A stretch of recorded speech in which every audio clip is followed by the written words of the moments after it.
If you are new to photography and you are using Lightrooms for the first time and your mind is just blown by everything that's going on, don't worry, you're not the first and you will not be the last. Here are 5 tips to help make your Lightroom's experience a lot more better. Let's go!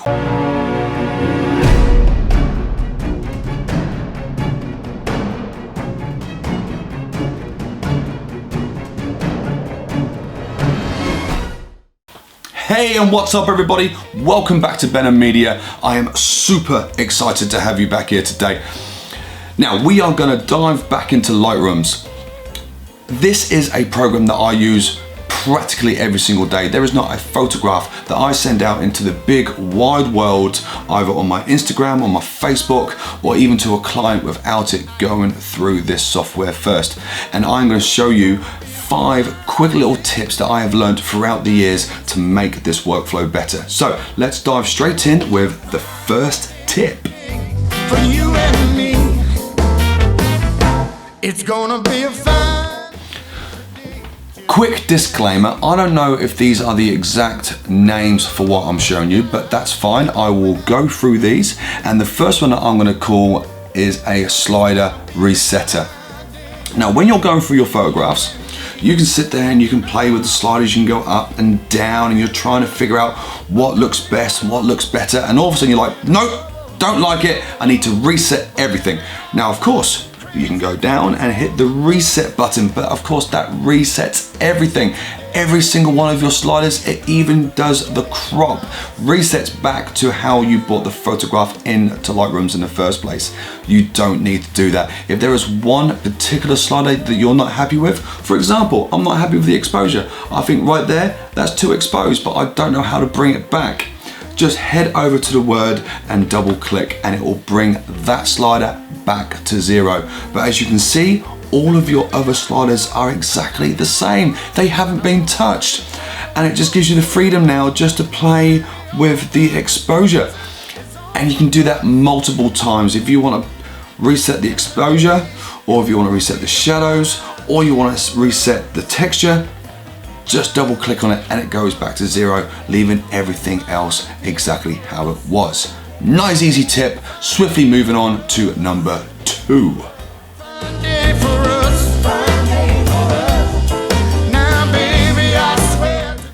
Now, I love this. This is literally one of my favorites that I have discovered within Lightrooms. So you're sitting there and you're editing your photograph and you're just getting a little bit distracted by everything that is going on around you. Quite easily, if you hit the L key on your keyboard, it will darken up the background a little bit so you can focus on your photograph.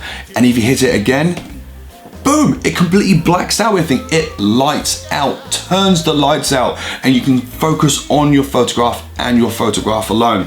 And if you want everything back, just hit the L button again. Back to the beginning, just like that. Now, if your L's going a little bit too dark or you want to be a little bit more softer, you can easily just go up into edit, hit the preferences, and then go into interface. There it is, right there, let's see. Lights out, and the default is black, and the default is also 80%, and you can change that to however you would like it. So nice and easy, simple, and a great way to just to focus on your photograph by going lights out. Moving on to the 3rd tip.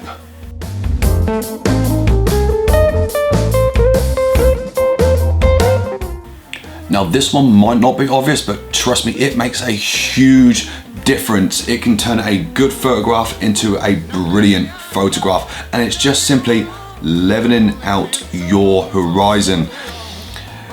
If you see a photograph and you just have a little look at the horizon and it's slightly on the wonk, it can throw you off completely, and it can either be the difference between a like and just simply scrolling up the rest of Instagram just like that. How you can fix this is quite simply at the top right on the left hand side, you have your crop overlay. You can simply click on that or hit the R button and it brings up all of your overlay lines. Now you can spend some time by hovering on the side of your photograph and just trying to angle it out the best way you can, or you can hit the angle tool just there, click on one side of your horizon, drag across, making sure you've got a nice straight line, and then just click in release. Boom, straight horizon. Fantastic. Hit the button again and you now have a straight photograph, and now you can go in and use all of your settings to try to bring it up. It makes a huge difference. People don't notice it, but it makes your life a lot more better. Good, now moving on. I only meant trouble for so long, but baby, all that. Symbol, before and after. You spent all this time editing your photograph and you want to see if you've made any improvements. Well, you can do that by simply hitting the backslash key. That's this one right here. If you tap the backslash key, boom, it takes you back to the original raw photograph. What it won't do though is that it won't change your cropping. It will have the same crop as your edited photograph. And you can just flip between the two and you can have a quick little look. That looks nice. I can see the improvements that I've done. That looks a lot better. Nice and simple, nice and easy.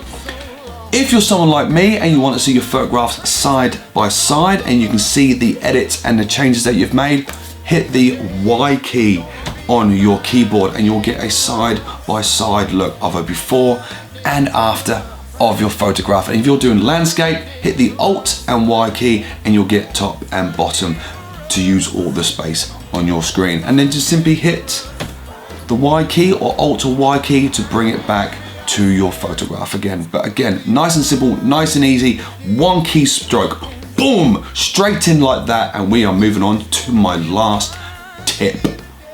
I can see gonna be a fine. Right, so this last one is my favorite. Solo mode, it makes everything quicker, smoother. If you take a look to the right hand side of Lightroom, you have all of your tabs.